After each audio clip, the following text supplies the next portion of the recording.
观众朋友，大家好，欢迎收看中嘉新闻，我是蔡小军。为了要提升驾驶人对路口行人路权和安全的重视，避免3岁幼童遭撞的悲剧再次发生，交通部公路总局结合台南市交通局和9大运输业者，共同宣示落实车辆路口停让的文化，希望将路口的伤亡降至最低。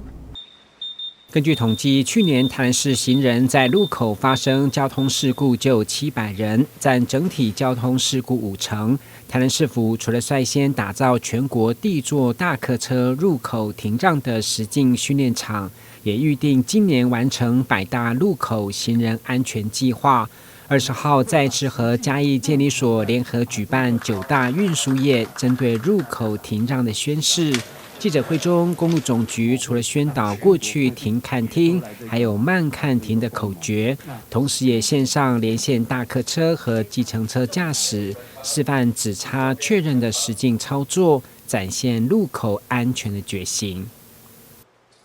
指叉确认是源自于日本的一个铁道运输，那它是一个安全动作，利用我们的眼手口。好。来确认我们行经路口的一个安全。我们这几年就推动了路口的这一个礼让文化。那路口要怎么来做呢？路口要怎么来做呢？我们只要把这一个口诀记好就好。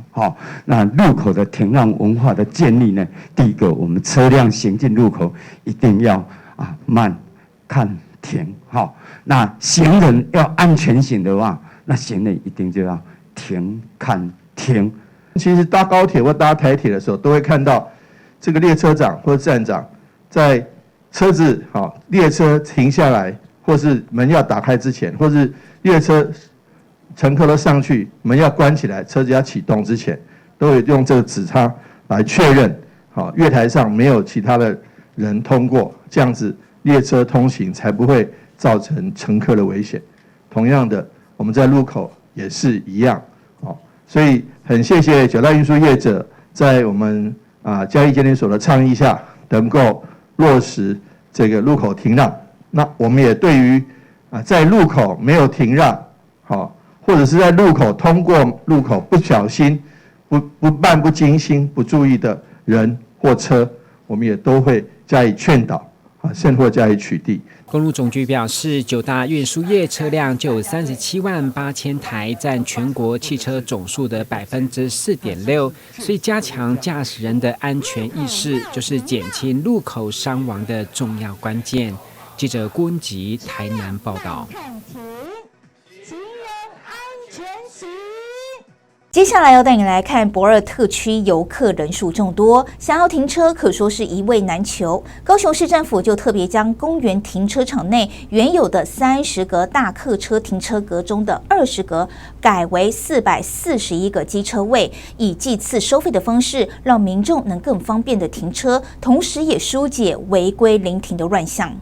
駁二艺术特区经常举办文艺展演活动，观光局年报统计，去年游客就高达600多万人。都市里寸土寸金，停车场一位难求。市府发现这样的情况，为了疏解违规临停的情形，将周边的公园停车场原来30格放置大客车的位置涂销了20格，来增设441格的机车位，加上原有的251格，目前共有692个机车停车位，让附近民众方便上班停车，旅客来駁二游玩也不怕找不到位置停。因为我平常本身在这边上班，那其实到假日的时候这边的机车位都是供不应求，然后政府他们常就是会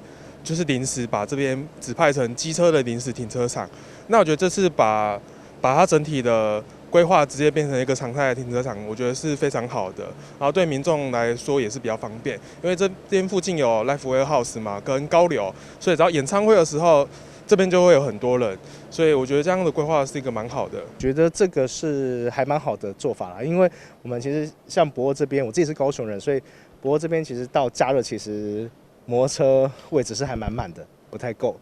对，我觉得这样政策其实这样还蛮符合这边需求的啦。以往这边机车格不用收费，但为了避免有民众长期霸占或是停放无牌车、废弃车，影响民众停车权益，造成维护上的困难，交通局针对停车场以及周边大义街、必信街与新化街等路段，也做了场地收费管理。我觉得还可以，对，我觉得还蛮正常的啦，还蛮正常的价格。我觉得还算合理的价格。因为毕竟也是使用者付费，那边是属于观光游憩区哈。那在博尔啊，还有大义仓库那边，其实就是流动性的客人比较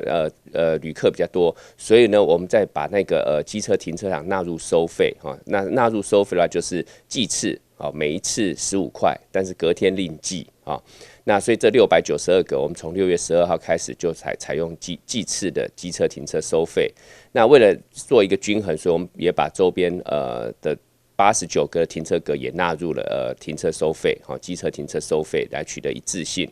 交通局表示，为了改善游客停车的困扰，以往会在连续假日时将大型车区域临时让机车停放。经过多次观察，发现大客车停车需求不高，所以保留了10个大型车格，将其余的位置增设成机车停车位，同时也将原来大型车格区域有破损的铺面进行维修，提供民众更安全舒适的上下车环境。记者潘志光、何文瑜高雄报道。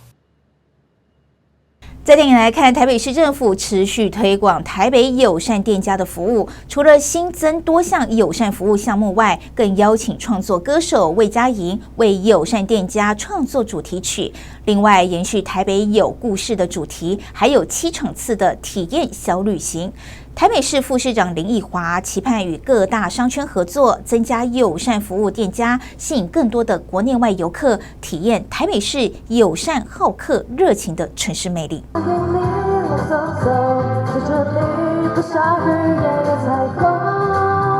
创作歌手魏佳莹亲自唱出自己创作的歌曲，这是台北友善店家主题曲。已经在台北市居住多年的魏佳莹说，自己真的很喜欢台北。泡在台北超过24小时，因为我就住在台北。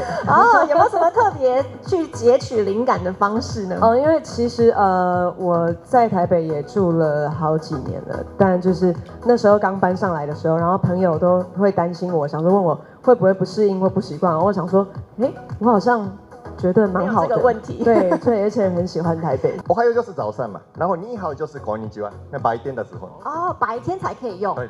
晚上是要用。こんばんは。与魏佳莹联手拍摄外语宣导片的网红伊库老师也分享自己与友人在台北店家消费的经验，直呼台北市真是太友善了。那个时候是见到我的朋友第一次来台湾，然后呢来到台湾嘛，然后想要让他说刚刚一点点中文。然后练习他，但是呢没办法，因为大家都会用日文，全部都是日文来回答，所以你没办法用中文，没办法练习，完全没办法。老师在刚刚应该要准备一下音乐的，有没有？在歌词填空游戏中，俏皮跳着时下最夯的花朵舞。台北市副市长林奕华期盼透过让人朗朗上口的主题曲，加上多国语言的短影音，吸引更多国内外游客到台北体验友善城市魅力。因为我们台北市的观光呢，跟消费，我们的诉求的对象不是只有台湾本身的旅客，而是呢是国际友人，所以特别透过伊库老师，我们希望拍国外外国的一个语言，然后来宣传台北，让大家认识台北，也希望能够来到台北来旅行。那另外呢，魏佳莹的部分，他年轻人啊，创作一首歌曲来当做我们的主题曲，这个主题曲也希望能够未来我们都用这首歌来当做主题曲，让大家认识台北的友善。因国门开放，已经吸引超过700家店家加入了台北友善店家服务。目前包括有英日韩外语友善、行动装置充电、穆斯林友善等共15项友善服务项目。未来还将加入高龄友善及失智友善，让服务更全面。未来我们还会做高龄友善跟失智友善这一块，把它加进去啊，那让我们社区让我们的邻里周遭能够感受到我们店家的一个诚意，这个是非常重要的。那当然最重要的是我们把我们的那个商圈推展出去、推销出去，让国际以及国内的各个地方的人士都能喜欢来到我们台北市好，那这是我们尽最大的力量。台北有故事，台北友善店家，台北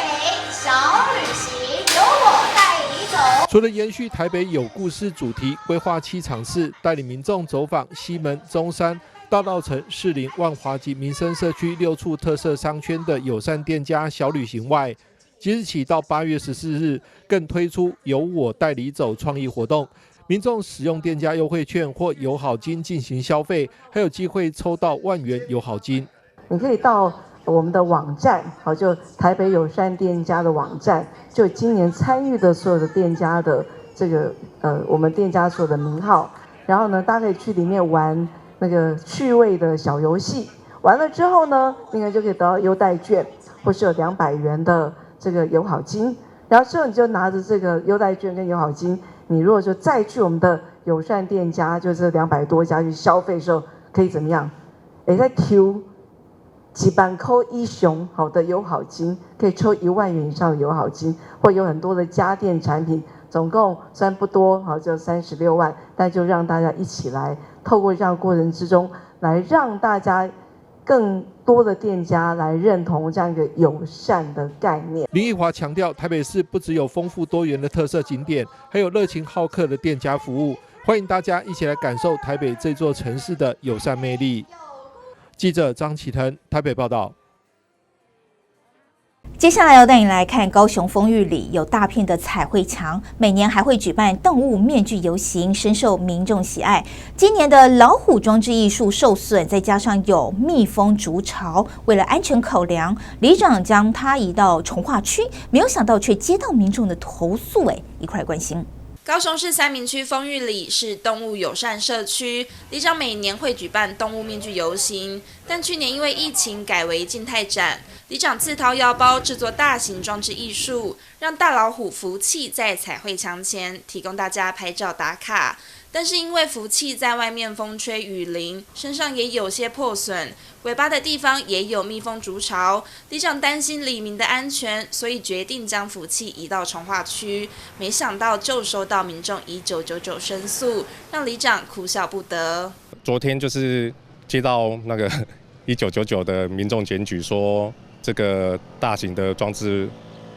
物件，然后原本在那个彩绘墙那边，为什么被里长私自拖到那个重划区的闲置空间摆放？他希望说是相关单位可以把它移回去，因为很多人都不相信这种东西是里长会做的，都会觉得是相关单位或者是公家机关所设置的东西啊。那里长为什么可以私自把它移走这样子？因为它就是在那边就是蛮漂亮的，可以提供运动的人啊，或者是民众打卡拍照这样子。李明也表示，里长还是个艺术家，不止装置艺术大老虎福气，还有绿廊道的彩绘墙，都是里长的细腻构思，不止美化了社区环境，还提高了丰裕里的知名度，吸引游客拍照打卡。因为我们这个社区是非常老旧的一个社区，有里长这样的一个活动以后，我们这无形当中就提高我们这边的那个里的一个知名度。至于因为民众现在检举，民众大概原来摆设在那个地方变成一个打卡的重点，现在把它搬离开以后，人们好像缺少着什么东西，说也大概他们有这个意见是说，希望能够再把它搬回去这样的那只猫，发现这个里上多了很多艺术的空间。区域的展示的空间，我觉得是跟别的里不一样。里长接到民众投诉电话，表示无奈又有趣。今年兔年，里长与里民在年初也完成了5只吉祥物，最近要到别的地方展出，想观赏的民众不用再拨打1999。我们听听看里长怎么说。这个兔兔跳跳系列在我们丰裕里有5只，那是在过年的时候与里民跟小朋友跟幼儿园的老师一起完成的。那接下来在7月的时候，这个兔兔跳跳也是会移走到燕巢动物收容所做展出，这样子。丰裕里里长也预告，今年的动物面具游行目前预计在11月举办，也会制作新的大型装置艺术，请大家拭目以待。记者吴家伟、何文瑜高雄报道。接下来要带你来看基隆东信国小民俗体育班除役已久，但是民俗体育不荒废，成为校本课程。全校学生从1年级到6年级，班班的学子都很会跳绳，从速度要求到花式跳绳，今年还跳出了不少冠军。超厉害！这速度夺得市长杯民俗体育个人组冠军，一样得奖的学长姐一起站上台，跟大家分享跳绳的喜悦。跳绳都是开心的啊！我平常都练1个小时的跳绳。如果我每次遇到放弃的时候呢，就想自己拿到奖状，那时候的开心就想要继续跳了。遇到挫折不要害怕困难，要勇敢向目标前进。班班都有跳绳，班班都会跳绳，每个年级大集合，以绳会友，展现跳绳的乐趣。我运动，我跳绳都很开心，可以让我更健康，可以让我长高。跳绳最大的收获就是自己能够长高长壮，然后就是充实自己的生活。不只提升了身体协调性和节奏感，更加深了彼此之间的友谊与合作精神。东信以往著名诠释的就是我们的民俗体育班，但是后来虽然民俗体育班裁撤之后，但是我们依然把跳绳设为我们学校的校本特色课程。我们每一个东信的小一新生到6年级毕业，我们都要必须学会1跳1回旋、2跳1回旋、后跳1回旋、交叉跳、跑步跳到1跳2回旋。甚至到毕业典礼的时候，我们必须还要学会大绳的10人集体团体跳，要跳过了，我们才能毕业。聪明学习其实是要靠运动，透过我们每一个老师的细心指导，我们都希望我们东信的小孩子每一个都能够快乐学习、健康成长。孩子们以自信和毅力跳跃着，毕业典礼的考验就是跳大绳。欢迎校友们回娘家，感受跳绳的魅力与学弟妹们的坚持与热情。记者崔小军采访报道。为了让学生认识各行各业，台南市儿少发展协会举办参访活动，前往台南制香工坊参观。除了听取香铺老板蔡永元讲解制香发展外，也让学生亲手体验制香的过程，增加孩子对各行各业的认识。伊的产品分2大类，第一个沉香类，第二就是盘香类，搁过来就是迄个较其他的中药类安尼，甲就讲红块啊。儿少协会的孩子认真听着老板蔡永元的讲解，从沉香的产地、品质，再来也说到香的制作方式，精彩的内容让学生听得兴趣十足。以前都不知道制作的过程，但是今天来实际看到，觉得就蛮特别，因为以前是看到只有看到成品这样，然后不知道它的过程是这么复杂。儿少协会透过举办职业参访活动，就是希望能够鼓励青少年能从多面向的探索当中找到自己的兴趣，开创未来的发展。今天带他们参观我们制香，也要知道它的过程，是因为我们要让孩子多学一些不一样的技能，所以我们除了让他去烘焙，还有学习一些其他的像汽车修复之外，我们还会让他们来看一些就是快失传的一些制香，怎么样的过程才会变成一支香，让我们可以去做拜拜。那还有一些像陶艺，我们也都今年也有采取这样子的课程，做一些不同的一些体验，让孩子可以说哦，原来技能还是有很多。这些青少年他们很喜欢庙宇文化，跟香有很密切的关系，所以说今天带他们来看香是怎么制作的，就好像人成长过程当中都会经历不同的阶段，那如何从香魂，如何从一条木枝到一个香，让我们去了解制香怎么做，人生的成长怎么成长。总会长施俊君表示，在制香的过程中，除了能让青少年习得技能以外，也可以缓解青少年冲动个性，安定心灵，同时还能学习到职人们敬业乐业的精神。记者张硕维采访报道。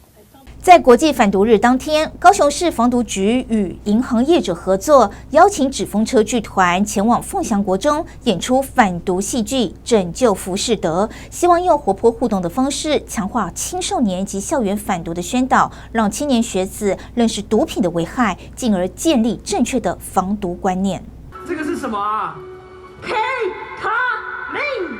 反毒戏剧里，魔鬼诱惑浮士德出卖灵魂，让浮士德认为吸毒可以交到更多朋友，结果适得其反，搞坏了身体。为了获得毒品，被魔鬼控制，差点做出许多伤天害理的事情，毁了一生。因为他受到这个巫术的影响呢，以为说和这个巫术呢能够交换到很多的魔力哦，结果后来发现是跟魔鬼的交易，也就是跟毒品的交易哈，让自己陷入了一个地狱的一个境界。那后来透过很多的旁边的好朋友的拯救呢，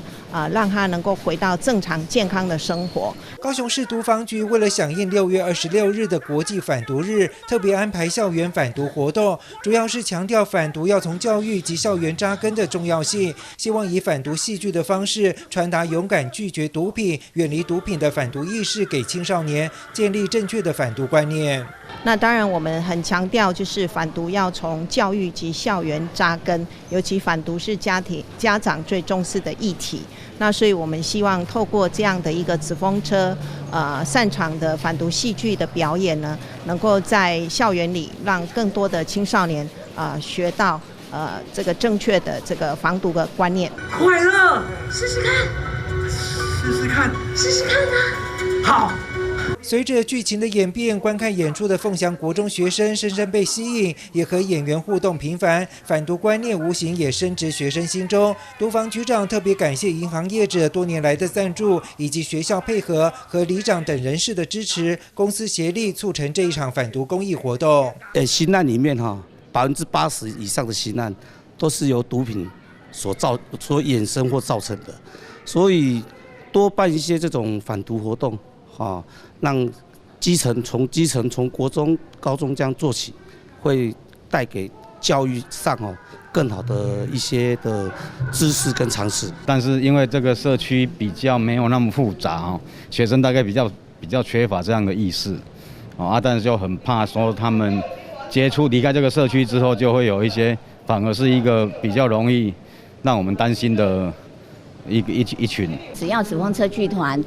戏剧工程一直持续向前走的话，我们兆丰银行文教基金会也会善尽社会责任，一直持续的支持下去。所以我们希望这样的一个反毒校园的一个扎根呢，能够和兆丰银行文教基金会持续的合作，持续的推广，让高雄市的这个校园呢，能够真正的远离毒品，让这个校园零毒品。毒品无孔不入，就在你身边，一不小心沾染上就跌入万恶渊手。尤其青少年最经不起毒品的诱惑，基于预防胜于治疗，将试毒、反毒、剧毒的观念向下扎根，就是最根本的防毒做法。记者吴家伟、赖昌邦高雄报道。新北市城乡局112年度新北市社区规划师社区培力与实作工程名单出炉，本次共有16组提案获得青睐。新北市土城区祖田里已经是连续第8年入选了，以宫庙文化及自然生态等在地特色，将里内的各个亮点区域连成一线，在捷运3鶯线通车后，就能轻松来场社区小旅行。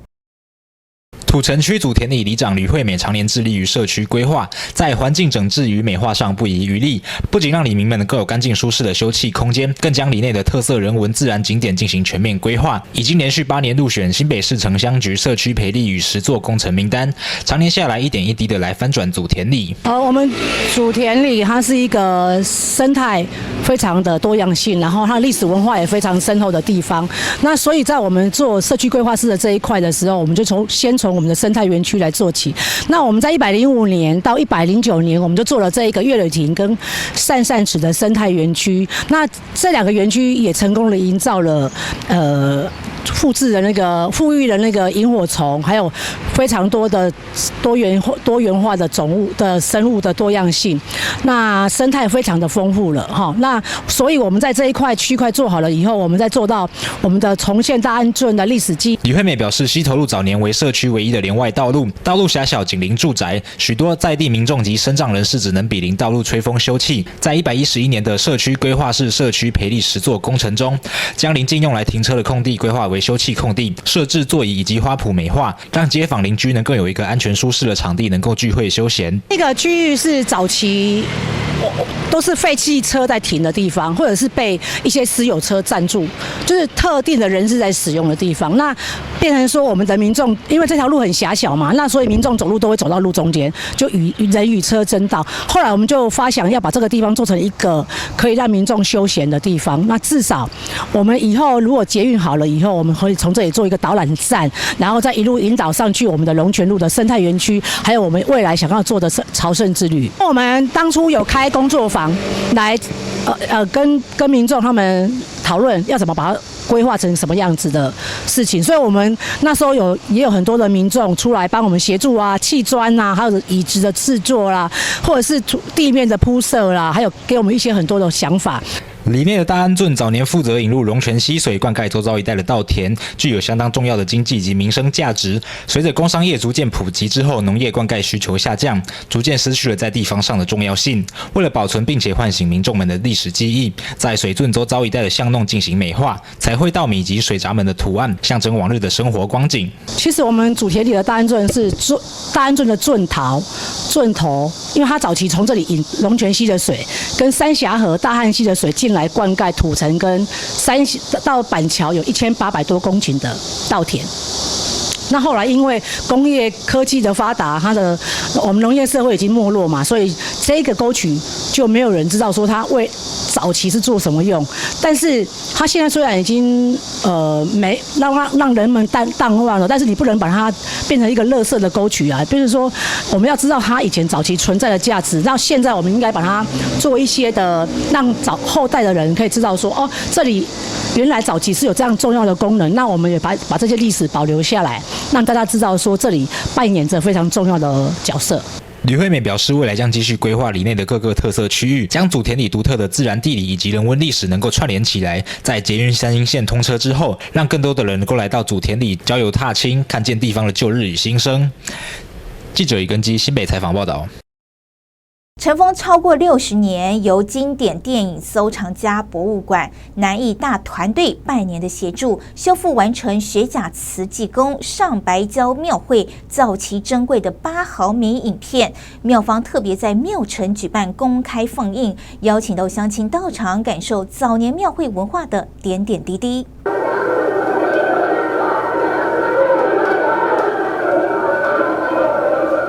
画面上所看到的影片是学甲慈济宫在民国60年代用8厘米摄影机所拍摄的庙会记录。这批底片后来就这样存放在仓库50多年。庙方在2019年时整理资料时发现，但因为损坏严重，庙方特别委托电影收藏家博物馆以及台南艺术大学进行修复以及转录成数位化。非常高兴我们把60年代那时候我们的学甲上白礁的挂香的这一些珍贵影片，已经尘封了50几年那我们透过我们南艺大、我们景院长、我们微电影国家这个影像中心来帮我们修复这个是一个让60年代的一些影片能够再重现江湖，能够让全台湾甚至全球的这一种民俗记忆留下一个珍贵的片段。这次修复的民国60年8厘米影像，比2022年修复的民国70年的影像，让记录更提早了10年。由此可见这批影像的珍贵程度。这一批是发现在民国60年当时的上白礁的纪录影片，也就是1971年，是距今已经是12年之前的这些老影片。那么上一次，也就是2022年修复的那一批呢，是民国70年，也就是1981年，就是前后之间呢差了10年，所以它的这一次修复的比上一次修复的更早了10年，所以它的珍贵性是更不言可喻。学甲慈济宫上白礁庙会纪录影片目前已经修复完成，影片全长1个小时多。庙方特别在慈济宫广场举办公开放映，让前来观影的民众感受到早年的庙会文化。记者张硕维采访报道。基隆望海巷有家特色泡面店，标榜自助吧，有青菜、肉片、海鲜任君挑选，一旁还有完美饮品店，许多人慕名而来，享受这视觉味觉的双重享受。哇，超丰盛的！泡面里加入满满的料，有肉片、蔬菜之外，还有多种海鲜，任君挑选。这个是韩国跟日本拉面。东南亚泡面，墙面上一整面的泡面墙，超级吸睛。算一算，有200多种世界各国泡面。辛拉面啊，它的品牌受年轻人的喜欢。好，安城汤面啊，这也是韩式的啊，所以可以很显而易见哈，韩式的这个泡面跟拉面，它是受目前所有网友。那最让我们意外的哈，这个我们台湾的，好，这个就是花雕的酸菜牛肉面。虽然30度高温，大热天中午。民众对泡面还是情有独钟，店外满满人潮。蛮好吃的，平常会这样煮？不太会，不会加这么多料，就是只有煮一般泡面这样，可能加个一点肉片而已。先点巴沙鱼，然后还有一些它蛮多种菇类可以选的，对，然后蛋也有3种可以挑。靠近基隆望海巷这间泡面店。里面有自助吧，冰箱里满满海鲜，许多游客慕名而来，还有爸爸妈妈带着小孩一起来吃海鲜泡面。在我们这边选购我们的泡面都可以有自己搭配不同喜欢的这个料理，不管是海鲜类有虾子，大白虾，有鲍鱼，还有一些淡菜或是牡蛎，还是一些套 Q， 那会根据不同的季节，然后我们都有不同提供给所有的游客可以来供来选择。那我们也非常丰富的这个很多的蔬菜类跟菇类，还有一些火锅类的东西。这借我你的料比较好。看看议长童子伟、儿市议员许瑞慈自己挑选的海鲜泡面，有淡菜、透抽、虾子，香味立即扑鼻而来。我现在吃的是这个日式的这个猪骨的一个拉面，然后搭配我们的海鲜。那个日本跟我们的卡玛店，跟我们的海鲜，跟我们现在在地的这个中正区这个有山有海的一个好地方，其实是非常搭配的。所以业者可以想出这样子的创意料理，其实对我说是一个非常新鲜。那我今天从海边这样走过来，其实我们刚刚喝完咖啡，喝完饮料，再来吃碗面，其实这是一个非常悠闲的一个午后。我本身非常喜欢这个韩国 Q 弹的辛拉面，那再配上这个新鲜的海鲜以后，真的超好吃，绝配。那这里有大概多达200多种的泡面选择，那每一次我都可以选择不同的泡面，像是有泰国啦，有韩国的，或甚至缅甸的，甚至还有菲律宾的。加了海鲜的泡面，价格平均落在100到300元之间。吃完泡面，还可以到隔壁网红店喝杯调酒饮料，消暑又解渴。八斗子在原住民话里面叫八斗，八斗的话其实它就是一个女巫的意思，因为八斗子这样的一个地形，其实过去是一个烟雾缭绕的。那这个饮品特别设计，它有一个烟雾的感觉，那也有个女巫的一个意象，非常适合在我们中正区做一个代表性的饮料。这里除了这个饮料好喝，那这是一个无酒精饮料，那它也非常有意象，然后特别准备了一个鸡笼的意象，大家有看出来这是一个鸟笼吗？老板也特别找了一个鸟笼来装我们的这个饮料，我觉得这个地方是非常适合大家来这边走走，然后这个是一个非常放松身心的地方。暑假旺季到来，来望海巷玩水之外，来一碗海鲜泡面，喝一口冰凉的饮品，山海美景相呼应，视觉味觉双重享受。记者黄少明基隆报道。再带你来看高雄盐埕区巷弄内有一间吃茶馆，从店内的装饰品到贩售的鸡蛋糕，通通都是怪兽造型。老板更使用蝶豆花加入鸡蛋糕内馅，模拟出怪兽喷射的蓝光，吸引了不少怪兽迷前来朝圣。高雄盐埕区大智路的小巷内，这间日式吃茶馆风格的小店正在飘着鸡蛋糕的香气。走进店里，满满的都是怪兽造型的摆设。老板从小就是怪兽电影的粉丝，两人花了4年多的时间，从日本和网络上搜集到各式各样的怪兽周边产品，一圆自己的童年梦想。怪兽造型本来自己就很喜欢，就是小时候就很喜欢那个怪兽，他觉得就很帅这样子。他觉得如果把它做成鸡蛋糕的样子来说，应该会蛮厉害的，对。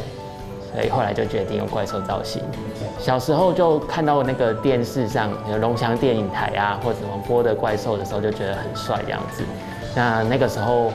还没有钱可以买那些东西，所以长大的时候就开始收集很多东西，这个怪兽的东西这样。这里其实是鸡蛋糕专卖店，而且连鸡蛋糕的造型都是怪兽。除了外观可爱，两人用心钻研口感和口味，在味道上也绝对不马虎。我当初去烘焙坊学完之后自己烤起来很干，其实有些朋友试吃完就是给我的回馈没有到很好，所以我们后来又在自己去调整，自己去尝试。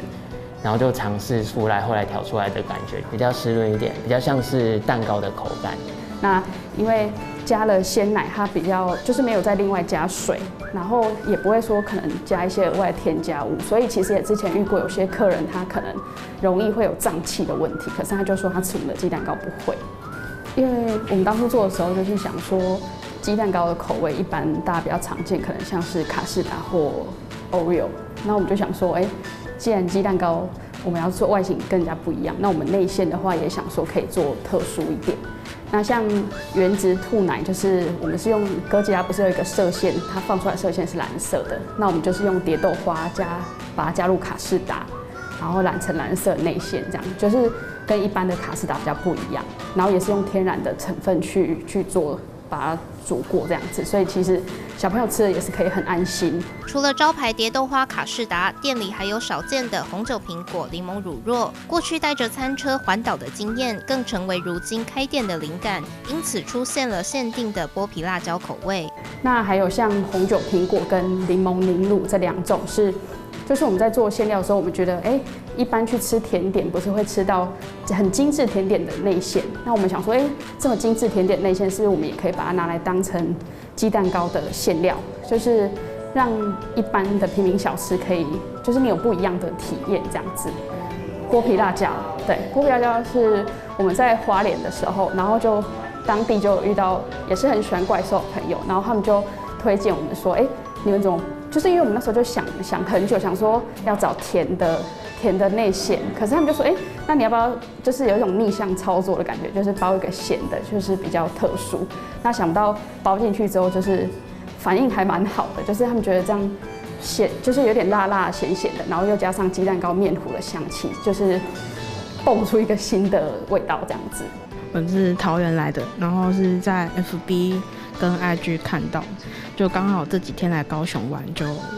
顺道来这边。真蛮喜欢怪兽哥吉拉的，就还蛮喜欢这里店里面的氛围，就是蛮日系的。今天点蝶豆花跟当日限定桑葚口味，还不错。蝶豆花吃起来甜甜的，然后它的颜色刚好也是像哥吉拉吐出来的那个原子一样，对。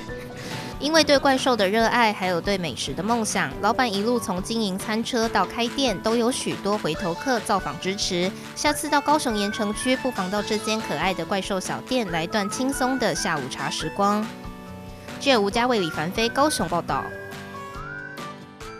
再带你来看台南人气老店海龙肉粽，位在神农街 K 处，目前整修成海龙新花园肉粽故事馆，每个周末假期免费开放参观，希望为文化古街增添新气象。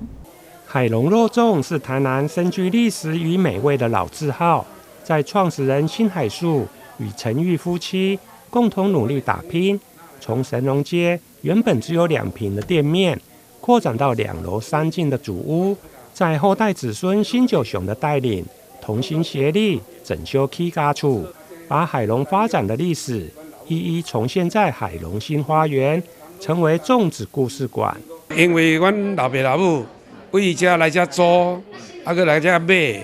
甲生阮遮囡仔，生8个囡仔，请养阮大汉，拢无反受着苦，所以伊过往了，阮就甲将伊这个辛苦起家厝，甲种做，甲将因的一生，安那勤劳，会当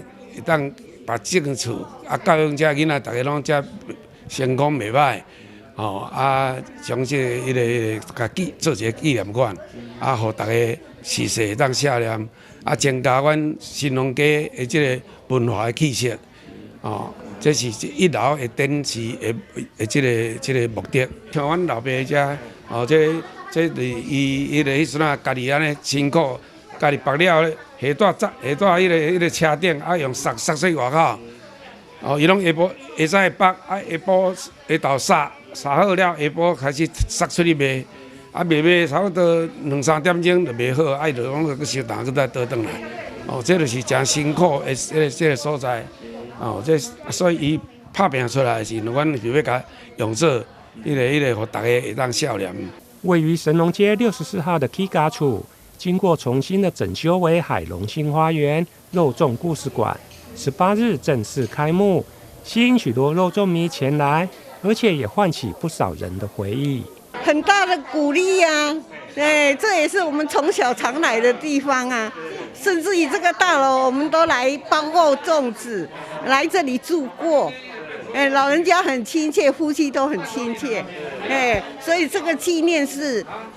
很重要的，它是一个传承。馆长辛九雄表示，他们重修老房，主要希望留下父母做生意的手艺与方法。提供后人怀念，并且打造家族的历史，同时也保留老街的文化气息。未来每周6日将开放免费参观，欢迎民众踊跃前往。记者林根台南报道。接下来要带你来看高雄左营果贸社区，这里呢有小香港之称，吸引了许多网美来拍照打卡。除了集合式的住宅和鸽子笼的铁窗外，里面居住的住民及饮食习惯又有哪些异同呢？港都社大就邀请来台定居的香港新住民来课堂分享，希望增进两地的文化交流。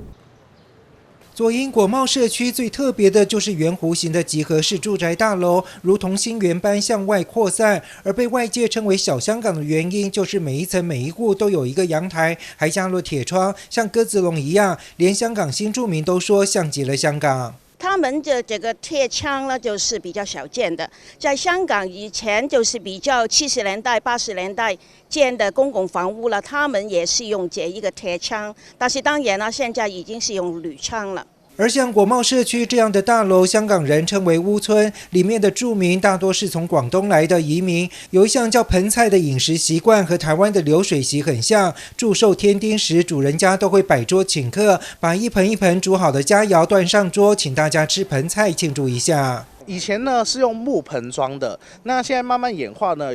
我有看过香港有些村是用陶瓷盆的，有些是用铁，现在都用不锈钢或者铁的。我家添丁添寿人，然后就是一起，对，像是这样子的一个沿袭这样子，它跟台湾的流水席好像有点相似吧，只是它里面的内容跟含义是完全不一样的，也不是随便什么人都可以做下来的。果贸其实它的这个文化脉络是眷村沿袭下来的，所以说是大江南北的眷村菜、眷村味在这里面。然后现在这几年是这个早餐店但是也都是维持了以前这种面食文化的这种特色。长期经营地方文史的港都社区大学，在几堂课的学员当中，发现左营鼓山有许多香港的新住民，进而开始研究果贸社区和香港屋村的异同。未来将会聘请这些香港新住民当讲师，开设有关文化入港社的课程。我们也关注到说，香港移民社群在台湾这几年是越来越多，然后很大一部分是定居在我们高雄的左营和鼓山这一带。所以说我们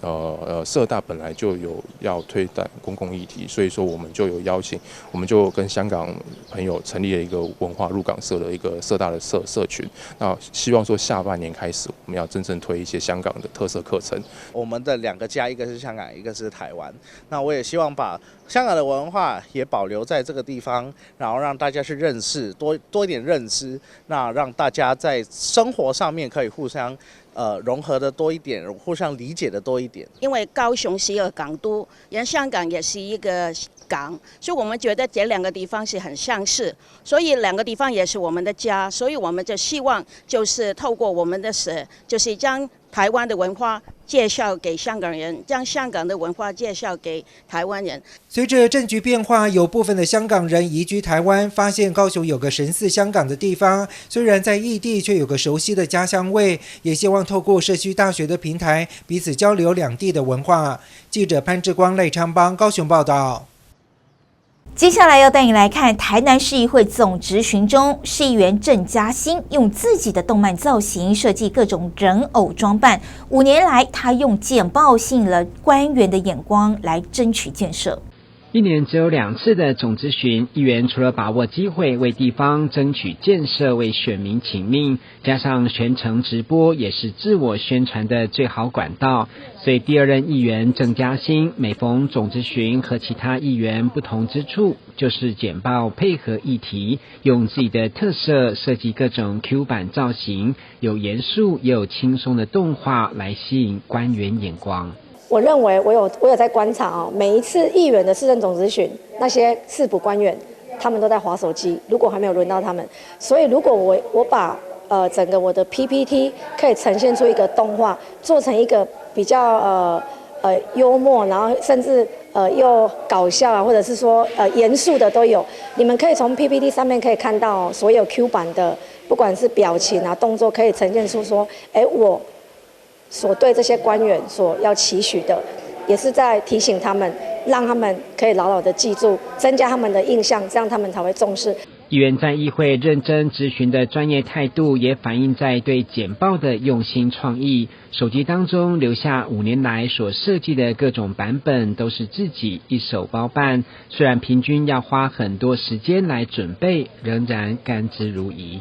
要花将近3个礼拜到1个月，甚至因为每一个贴图我要用小影，然后要把它转换成GIF 档，甚至说我还要去网络上找这个 Q 版的娃娃的身体的结构，再整个把它汇入到我的头型，因为头型是不变的。可是 Q 版的这个身形的话是要去上网去找，因为有顾虑到这个版权的问题，所以我必须要做整体的规划，然后重新的来画。一张一张引人入胜的活动简报，除了是议员的心血，更是希望争取建设的利器。记者郭文吉台南报道。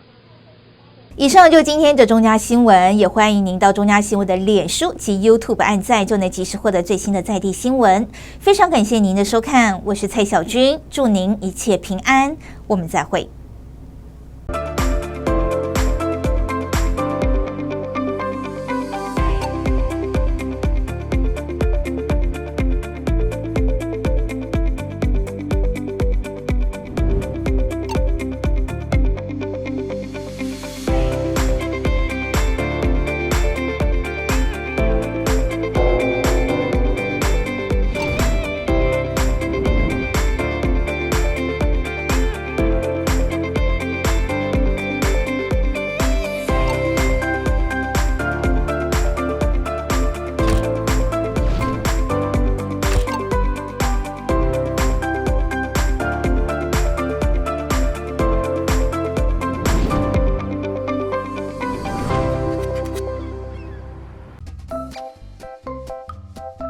及非法机上盒经销商强力查缉，据查获778台非法机上盒，涉嫌侵权金额超过台币10亿元。看到一则则的新闻，这些制造、输入或销售侵权机上盒的业者都会遭到最重可处2年以下徒刑和50万元罚金。影视产业是文化输出的软实力，可带动旅游、观光等行业发展。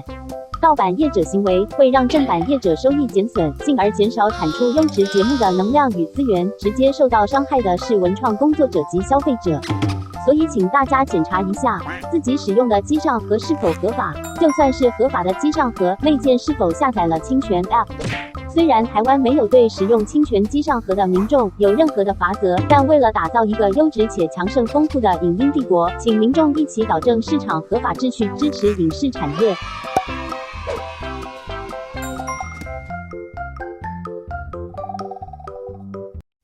一氧化碳终结者NOCO奖提醒您：屋外是瓦斯热水器，绝不可装在加装窗户的阳台、厨房等室内空间。因为瓦斯燃烧不完全，就会产生一氧化碳，短时间就会让人头晕、想吐，甚至意识不清。想保命，跟我这样做：一、热水器迁移至屋外；二、更换成强制排气式热水器；三、改用电热水器。NOCO奖祝福您洗澡通风保安康。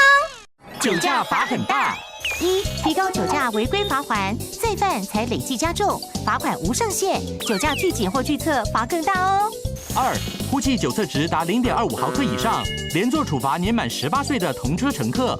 三、酒驾再犯、拒检及拒测再犯，肇事致人重伤或死亡者，没入该车辆。四、酒驾重新考照，需强制加装酒精锁，找别人代吹也不行，要罚6000至12000元哦。五、未完成酒驾防治教育或酒瘾治疗，不得再申请考照。